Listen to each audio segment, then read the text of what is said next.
Barbara Lane. I'm the president of the OLLI board, and I just wanted to say a few words before I turn this over to Megan. First, I wanted to welcome all of you to our Winter Community Open House. Whether you're a long-standing OLLI member, new to OLLI, or considering joining us, we're delighted that you're here today. I say at every OLLI Open House that when you join Berkshire OLLI, you are not simply joining an organization. You're joining a vibrant community of caring, intellectually curious individuals, and we welcome all of you. You're about to hear from some of our outstanding lecturers on the courses they'll be offering this coming semester. But I need to say a few thank yous while I have your attention. First, a big thank you to our incredible Executive Director, Megan Whilden. Can we have a round of applause? And our staff members, Andy Otteson and Ray Langsdale, for all they do day in and day out. We're an organization with a lot of moving parts, and you three somehow keep us moving forward. It's some form of magic.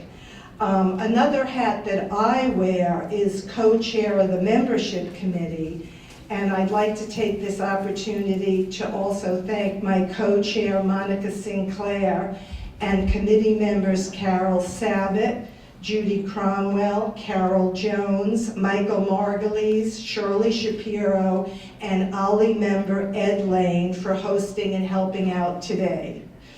OLLI is a volunteer-fueled organization.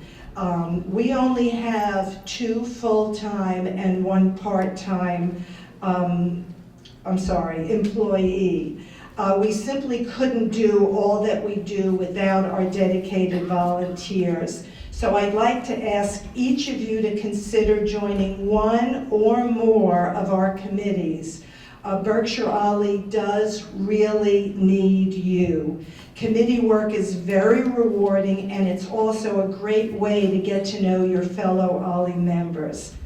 Finally, I'd like to thank our curriculum committee chairs who put together semester after semester of amazing courses. Richard Maturo, Ginny O'Leary, Betsy Selkowitz, Chris Guadet, Tony Siegel, and Andy Fisher. Without you and your committee members, there simply wouldn't be an OLLI. So thank you. And now it's my pleasure to turn the microphone over to Megan Whilden. Thank you, Barbara, and thank you to everyone here who volunteers for OLLI in different ways. We have board members here, committee chairs. If you're an OLLI volunteer already, if you can raise your hand. Amazing, yeah. So if you have questions about OLLI, if you're new, please check in with one of the folks that raise their hand or myself, and we are happy to help and make things clearer. So OLLIs are all individual, but we are part of a network of 124 OLLIs across the country. So we have some great instructors here today. They're each going to give just a little taste of their class to give you a sense of it, and you'll want to sign up for all of them, I know. I've switched the order a bit so instructors don't be surprised, but first I'd like to call up Catherine Kidd. Catherine, or Kate, as she's also known, is she's a retired professor and an extraordinary volunteer for OLLI, both as an instructor, and she's also the chair of our University Day committee. But today she is the instructor for a fabulous class this winter that she's going to tell you about. Thank you, Megan. The class I'm teaching this year is sort of an American history class, 1862, Transforming the Union.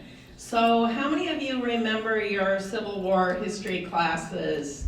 Middle school, high school? Right, I remember mine too. And in middle school, I remember my instructor who would, if it was the Battle of the Wilderness, he would have, Stonewall Jackson flanking over here on the left, and, Robert E. Lee coming in for the right, and we learned so much about battles. Did any of you guys learn about battles? Lots of battles. And 1862 was a terrible year for the Union in terms of military action. But it was a great year for transforming the Union. And when we think of those words of Lincoln at Gettysburg in 1863, government of the people, for the people, right. That is not in the Constitution. It is not in the Declaration of Independence. It's Lincoln talking about this new transformed Union, which included emancipation of the slaves. But it also included a lot of other things that legislators and that Lincoln felt were really important. And this was a whole raft of important legislation that continues to affect us today. So one of those was the creation of land-grant universities. How many of you graduated from a land-grant university? University of Massachusetts, University of Vermont, Kansas State, yes, okay. Maryland. Pardon? Maryland. Yeah, University of Maryland, excellent. So it was the creation of, not a socialist idea, free public education at the university level. What a concept, okay? Back in 1862. Also passage of the Homesteading Act. Before 1862, states could issue, and did issue, their own currency.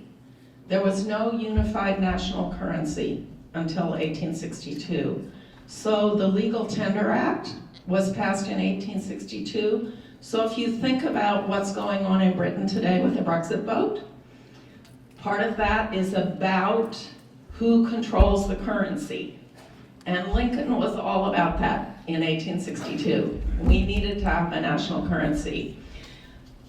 Local connection, Mr. Allen was the person who negotiated the agreement between, right here from Pittsfield, who negotiated the agreement between the railroads, and the Congress passed the enabling legislation for the Transcontinental Railroad, which by the late 1860s tied the nation together. They also created the Department of Agriculture, which had been opposed by the southern states for many, many years. So this was a year when they were thinking seriously about how do we educate citizens? How do we provide land for all those yeoman farmers of Thomas Jefferson's vision for America? How do we take this nation, which is now a nation, 1859, Oregon went into the Union, how do we tie this nation together? So this class is really going to be about what it means to be a nation and what this legislation that was passed in 1862 did to enable that and how it still affects us today. Thank you. Thank you so much, Kate. It's good to know that good things can come out of difficult times. Next, I'd like to bring up Tony Siegel and Peter Blum. Tony and Peter are the co-moderators of Science Conversations, which is an ongoing class that to discuss the latest research in science, and they'll tell you more about it. Morning, thank you for coming. We're here not to tell you what we're going to be doing in the class, but to tell you what you will be doing in the class. Because without the audience, this class is just myself talking, which is very pleasurable for me, but not much for anybody else. Basically, we all read the science section of the Times, which comes out on Tuesday, and then on Friday we discuss it. And Peter's job and my job is to say, oh yes, just hang on a second. And basically, like Peter, we really don't have to say very much, because the audience makes this class go. It really is terrific. and the life experiences and the careers of these people. We don't have any Nobel Prize winners in the class, in the audience yet. Usually. But we have science teachers, we have engineers, we have GE people, mathematicians, all sorts, physicians, all sorts. And their input is what makes it go. I mean, if you don't have anything to say, you can still come to the class, it's all right. We don't stamp your wrist each week to show that you have spoken. But seriously, our job is just to facilitate the talking, and it is a delight, it's a great pleasure for us to do it. I think the only thing I would add is that I think we managed to go across a wide diversity of topics. The Times, if you read the Science Times, you'll know that there's a lot about medicine. There's occasionally things about animals, dogs. We've had several long discussions about dogs. It was surprising how long our classmates can talk about their dogs. Anyway, we have a good time, we laugh a lot, and we talk about a lot of different things, mostly related to science. While I'm here, I'd like to talk about the other class we're doing the same day, which I think Advances in Medicine comes a little before this class. Basically, we get 3 physicians to do 2 classes each to fill the 6 weeks to talk about their specialty. And the habit is we like them to talk about when did it start, this field of theirs, what's its history, where are we today, and what are the problems, what are the challenges coming up. And we get 3 separate specialties each year. We're starting off with infectious disease, and Dr. Paula O'Coin is going to talk about tick-borne diseases. And if you're not interested in Lyme disease, living up here, never go outside in the summer, okay? And you'll be okay. But if this is a topic that really should grip all of us, because I don't know about you, but I hike a lot, and I take ticks off myself nearly every walk. I mean, you just have to be aware of it. And they carry not just Lyme disease, but about 6 diseases, if you're interested. Ehrlichiosis, babiosis, anaplasmosis. I could make up names for that. Really good. Well, yeah, exactly. And then we have oncologists talking about malignancies, and if you watch television, you realize the number of new medications that are out there for all these drugs. It always interests me, they have these pictures of people with stage 4 metastatic cancer. They're the healthiest looking people I've ever seen if you watch the adverts. It's amazing, these actors they have for it. But it's very interesting. One of the topics I hope Dr. Ahmad will get to is how advertising bypasses the normal doctor-patient relationship. The patient is aware of this stuff and comes in and says, you know, I want this. Well, you've only got psoriasis, we don't need to treat the malignancy. It's crazy. And then the last one is Dr. Lenny Segal, no relation, spells it the wrong way. And he's going to talk about autoimmune disease, which again is a red hot topic because nearly every disease that seems to come up, other than the infectious diseases, are autoimmune. Is the way the body doesn't recognize yourself and treats it as foreign and builds up antibodies to it. And in fact can get autoimmune diseases as a reaction to a viral or bacterial infection. The diseases of streptococcus, like rheumatic fever, is an autoimmune disease. The kidney diseases from streptococcus are autoimmune. And Guillain-Barré is an autoimmune disease. So we're up there, and we say advances, I think we're keeping up. So please come if you want to. It should be a great course. Thank you, Tony and Peter. So you can enjoy this great science double feature on Friday afternoons, Advances in Medicine, which is always an excellent class. Tony curates that and gets really great doctors in to speak, and then science conversations. Next up is, I want to bring up Klaus Bergman. And Klaus is new to OLLI, and we're very excited. He is a new moderator for today's headlines. He is an accomplished journalist and author, born in Sweden and lives here in the Berkshires now. And where is he? Oh, there you are, sorry. And he'll be teaching the class in Great Barrington. Welcome, Klaus. Thank you. Good morning. I'm particularly pleased to be here today as a fellow Swede. As you know, Barbara Osher was the one who started this whole thing, the Swedish Consul General in San Francisco. So I'm very happy to be part of her organization, of her idea of OLLI as the institution here in the Berkshires. I've been asked to, I don't think teach, but at least moderate the discussions about today's headlines. And as you know, there's a lot going on. And I'll be pleased to do that.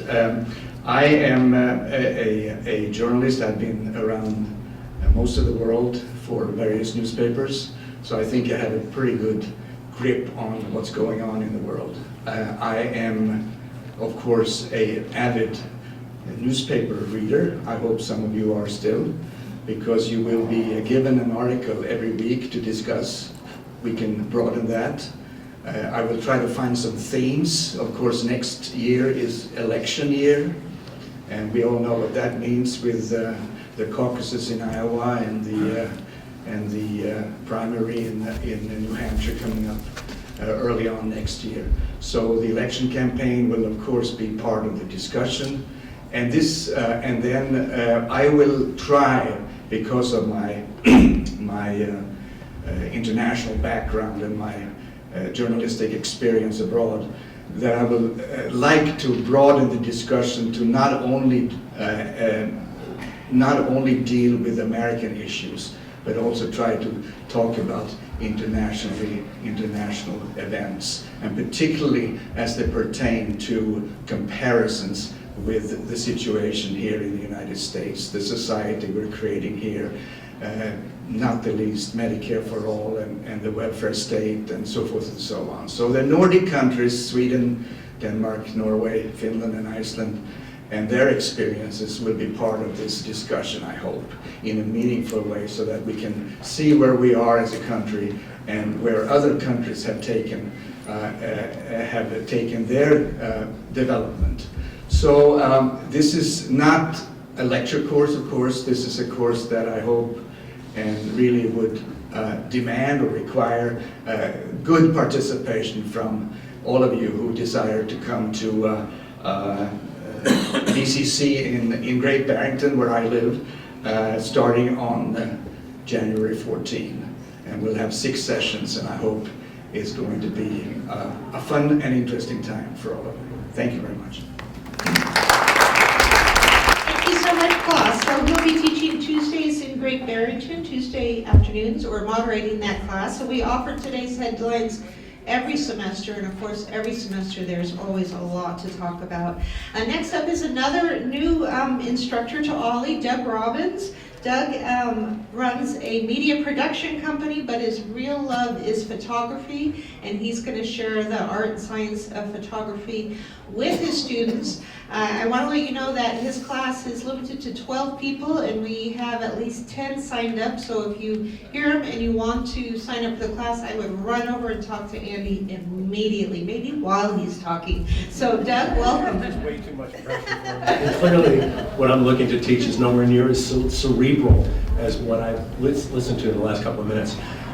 I've been an active photographer ever since I was a college student, and one of the things that I got into about 15 years ago was using a view camera. And one of the things that I learned with that was that it forced me to think about what I was going to photograph before I took a picture. What I really want to teach, and the plan and the structure of the course, is to familiarize the students with the functions of what a camera can do.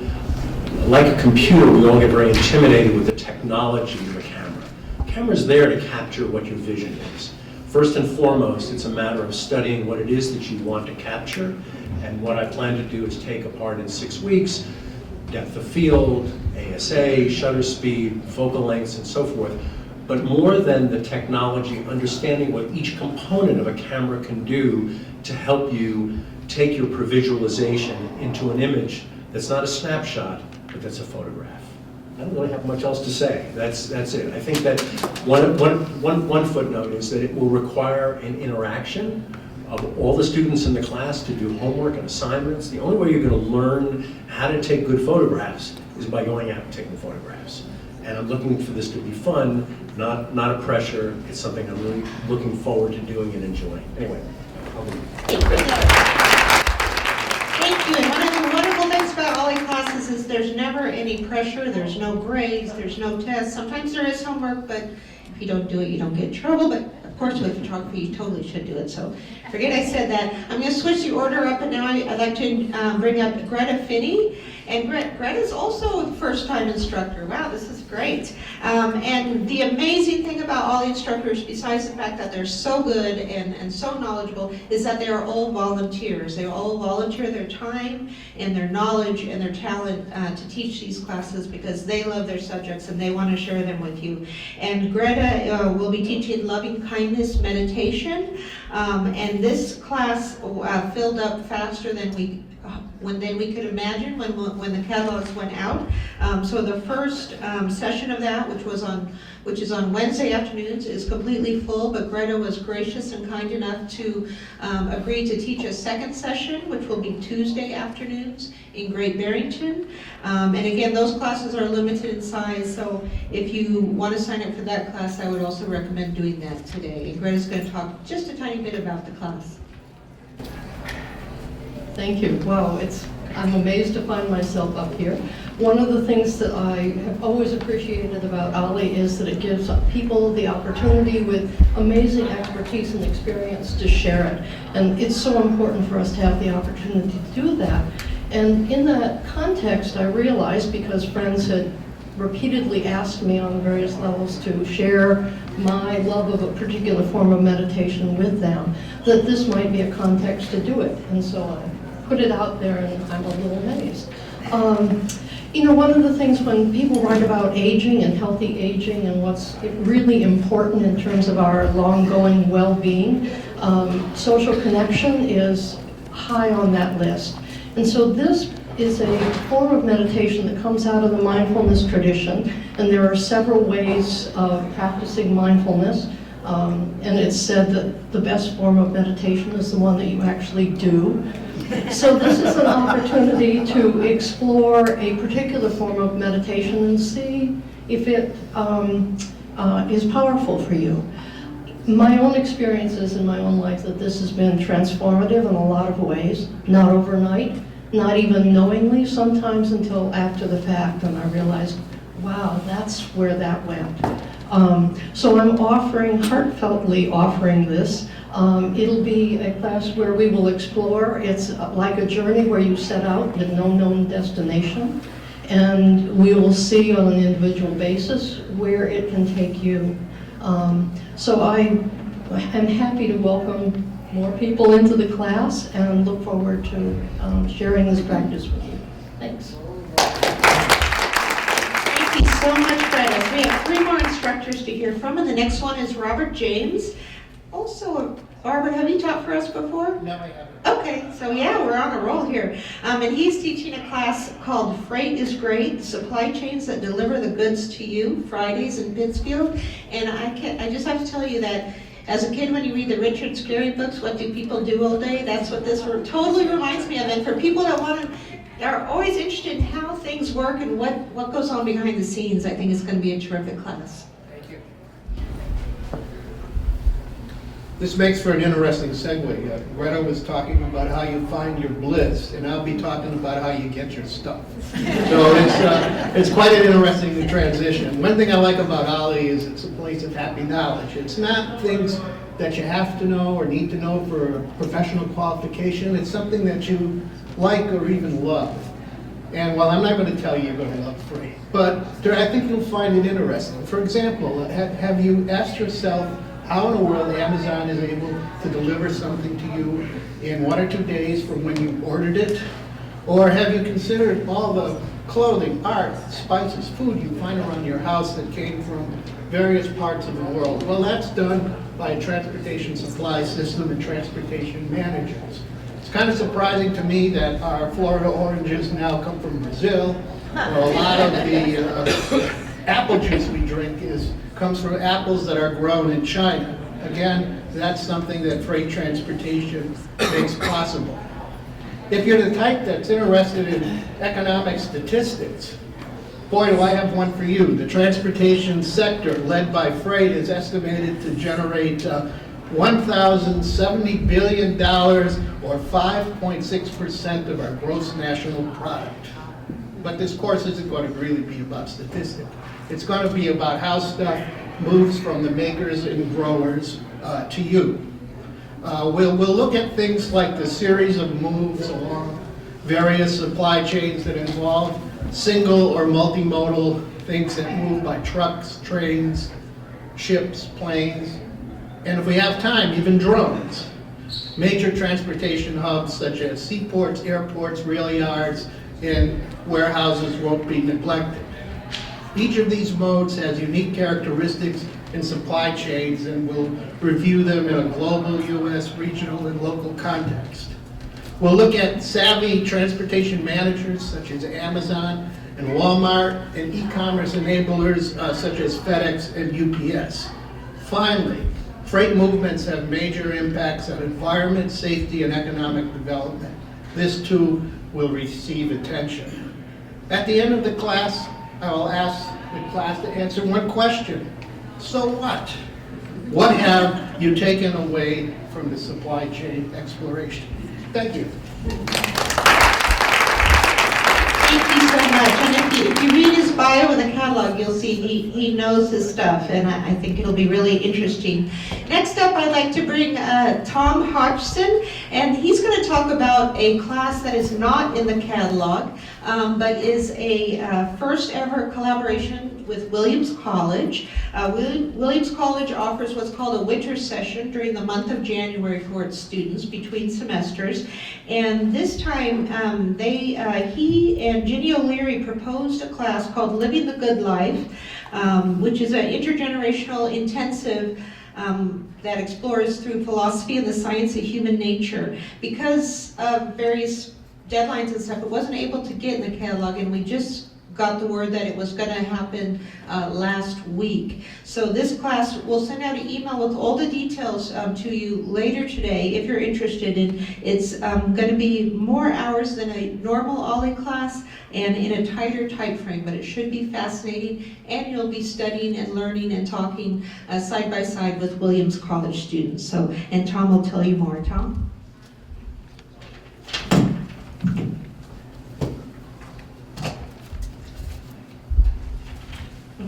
I'm looking, along with Ginny, for up to 10 first come, first serve winter warriors. The meetings will take place at a yet to be determined classroom on the Williams College campus. And there will be 7 meetings in the 3.5 winter study period that Williams sets aside. What will we do? What will make it worth that trip?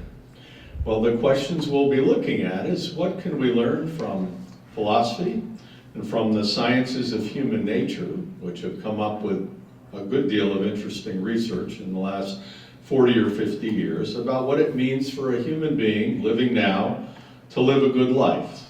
What contributions to what we know about the nature of happiness, the nature of ethical responsibility, and the nature of meaning that can guide people at different stages of their lives at different times in human history, including now.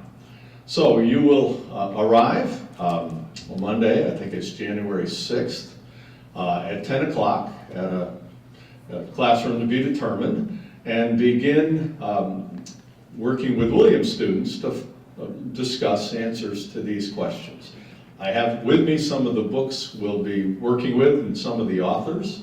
They include a book by Jonathan Haidt called The Happiness Hypothesis, a book by Thomas Herka called The Best Things in Life, and a book by William McCaskill, who started an international movement called Effective Altruism, and his book is Doing Good Better. I think if Megan permits, I'll sit at the table over past the exit sign there and take sign-ups right now if people would like to get into this early. Again, you'll have to make your way to Williamstown, weather permitting, 7 times in 3.5 weeks. The classes that we'll expect you to attend will go from 10 to 11:30, but the students will be there after a little snack till 12:50, and you're welcome to stay longer. We imagined in our luncheon yesterday, Ginny and I, at the Old Forge in Lanesboro, where I live, where people go for lots of beer and to plug.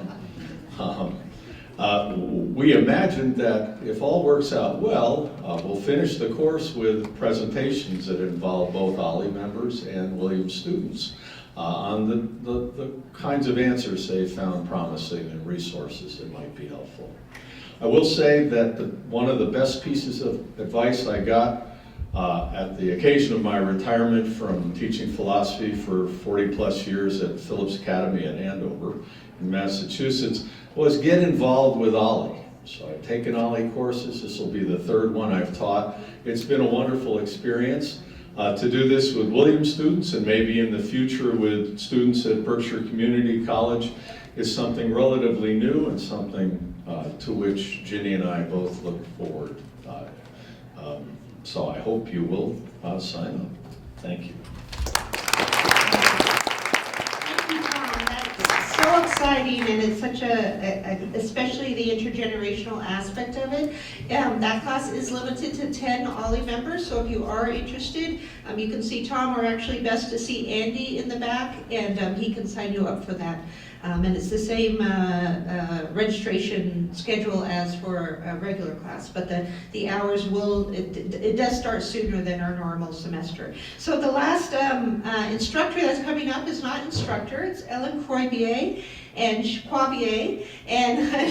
is part of the shared interest group on contemporary gender roles, and that group is responsible for developing the winter class on the Equal Rights Amendment that is going to be on Thursdays at the Berkshire Museum. Come on up, Ellen. And that is an especially timely class, and she's going to tell you why in just a moment.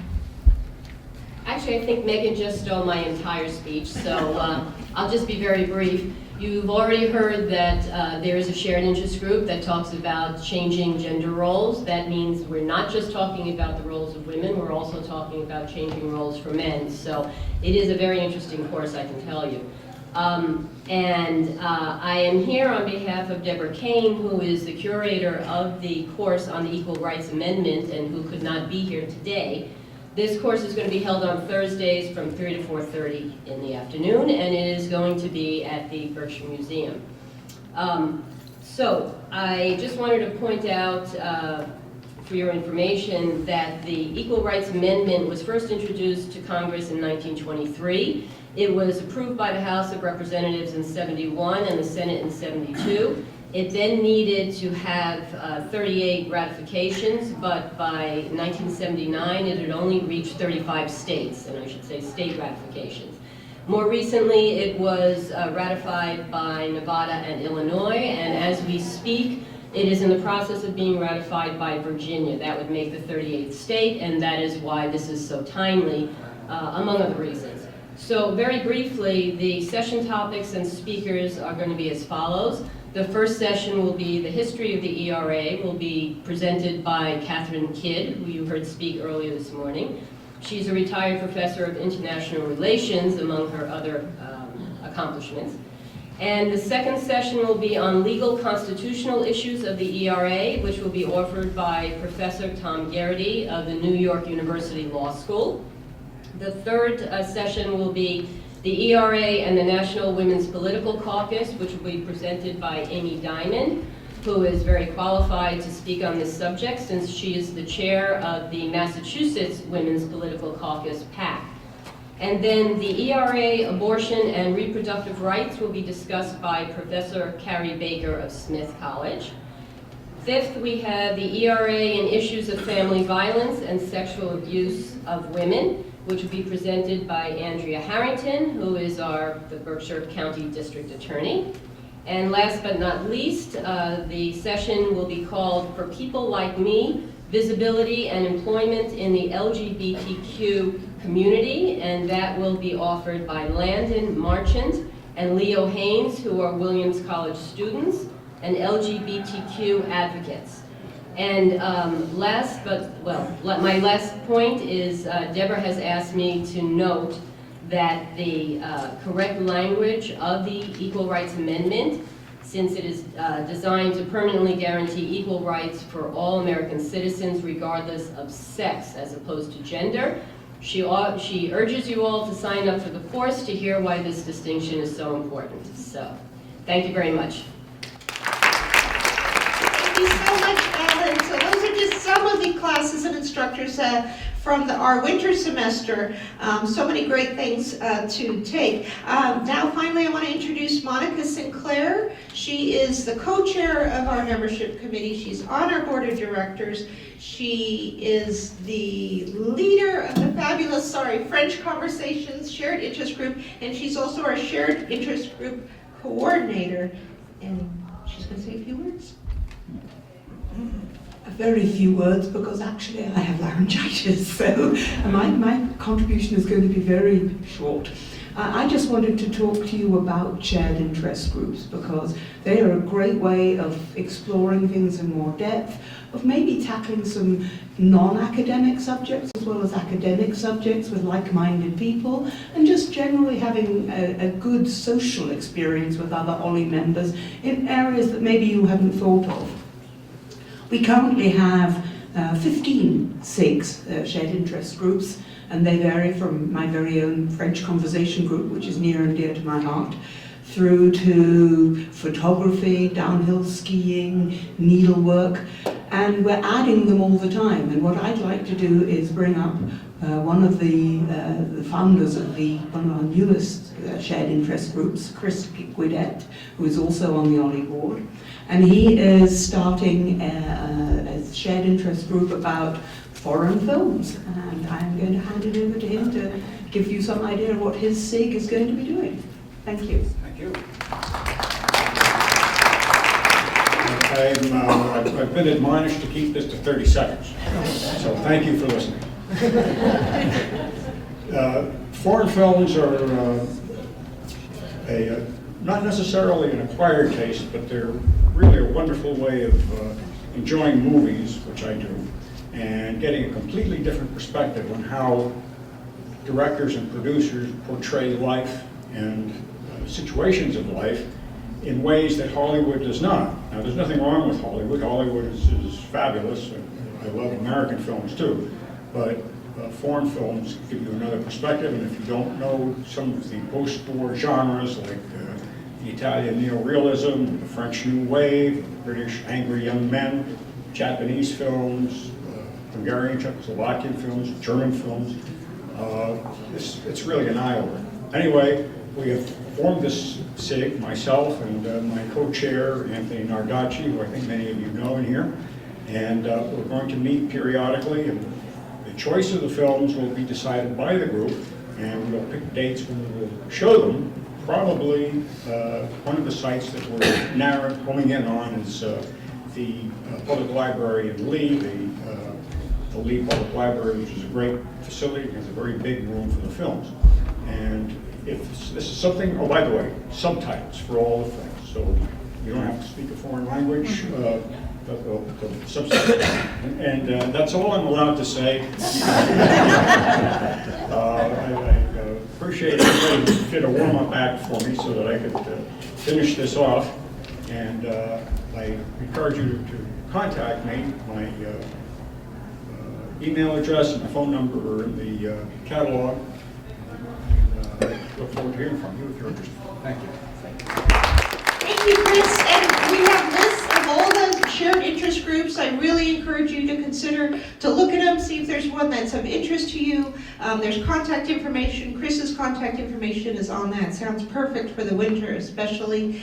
And some of our SIG leaders are here, can talk to you. And I just want to do one last shout out. We have Deborah Gallant here from Entrepreneurship for All, or E for All. You may have seen the email that came out a little while ago. They are looking for a few more volunteers. They are working with young new businesses in the Berkshires to help them grow and succeed. So if you want to be a mentor, or if you just want to read applications, there's different ways to participate and volunteer, and that's another one of the aspects of OLLI that we really treasure. So Deborah, raise your hand again if you would just come and talk to her, and it's a fabulous program that's done amazing things in other communities, and we're so lucky to have it in the Berkshires. So thank you all for being here. Please continue to enjoy the delicious refreshments from the membership committee and each other's company. And if you have any questions, please let us know. Thank you.